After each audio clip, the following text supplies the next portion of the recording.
Pushpa 2 premier సందర్భంగా హైదరాబాద్లోని సంజయ్ థియేటర్లో జరిగిన తొక్కిసలాట ఘటనలో పోలీసులు దర్యాప్తు పూర్తి చేసి ఈ నెల 24న కోర్టులో ఛార్జ్షీట్ దాఖలు చేశారు.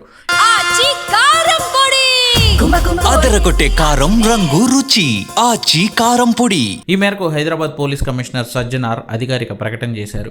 ఈ కేసులో ఇప్పటివరకు 23 మంది నిందితులను గుర్తించామన్న పోలీసులు వారిలో 14 మందిని అరెస్ట్ చేసినట్లు తెలిపారు. ప్రీమియర్స్ చూసేందుకు థియేటర్కు వచ్చిన ఐకాన్ స్టార్ అల్లు అర్జున్ను A11గా కేసులో పేర్కొన్న పోలీసులు ఇప్పటికే బన్నీని అరెస్ట్ చేయగా ఆయన బెయిల్పై బయట ఉన్నట్లు తెలిపారు. ప్రధాన నిందితుల్లో తొలి 10 మంది థియేటర్ యజమానులు, నిర్వాహకులే కాగా అల్లు అర్జున్, ఆయన సిబ్బందితో పాటు ఆ రోజు అల్లు అర్జున్కు భద్రతగా వచ్చిన బౌన్సర్లను పోలీసులు కేసులో నిందితులుగా చూపించారు.